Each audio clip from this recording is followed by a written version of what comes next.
Mes chers compatriotes, la dernière séquence politico-judiciaire a profondément ébranlé les fondements de notre démocratie.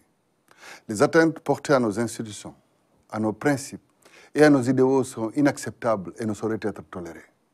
Il est impératif que nous tirions les leçons de cette période sombre et que nous renforcions nos mécanismes de protection démocratique pour éviter que de telles dérives ne se reproduisent à l'avenir. Nous nous trouvons à un carrefour décisif de notre histoire, un moment où nos échecs collectifs ont lézardé nos liens sociaux et nous ont fait marcher sur la lisière du précipice. Je me tiens devant vous, non pas simplement comme un candidat à la présidence, mais comme un Sénégalais profondément investi dans notre avenir commun. La jeunesse, qui est à la fois notre présent et notre avenir, mérite des opportunités éducatives et professionnelles qui correspondent aux défis du XXIe siècle. Nous devons réformer notre système éducatif pour qu'il favorise l'innovation, l'entrepreneuriat et l'éducation civique. Les artisans, les éleveurs et les pêcheurs sont les pilastres de notre vision économique et de notre identité. Je m'engage à mettre en place des politiques ciblées pour soutenir ces secteurs vitaux.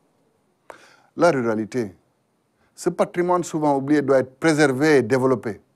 Je m'engage à améliorer l'accès aux soins de santé, à l'éducation et aux technologies de l'information dans nos régions rurales. Nous vivons dans un monde en rapide mutation, où les avancées en génétique, les défis environnementaux, les questions de sécurité, les innovations technologiques redéfinissent notre existence. Nous avons besoin d'une nouvelle manière de penser et d'agir qui intègre ces réalités dans une vision cohérente pour notre pays.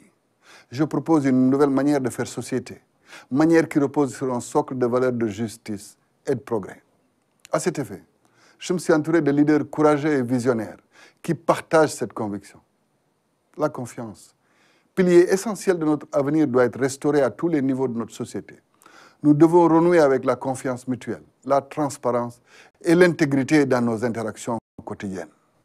Aussi, une vision politique moderne de la femme sénégalaise doit reposer sur des valeurs universelles d'égalité de genre et d'émancipation individuelle.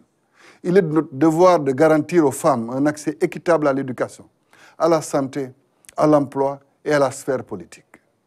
La promotion de la diversité culturelle et du sport sont aussi des outils pour stimuler notre économie. Je vous invite à me rejoindre dans cette aventure collective pour bâtir un Sénégal résilient, uni, fort et conquérant, capable de relever les défis du XXIe siècle avec audace et ingéniosité. Le moment est venu de tourner la page sur nos échecs passés et de saisir les opportunités qui s'offrent à nous pour forger l'avenir que nous méritons. Saint temps de carême et Ramadan Moubarak à nos frères chrétiens et musulmans.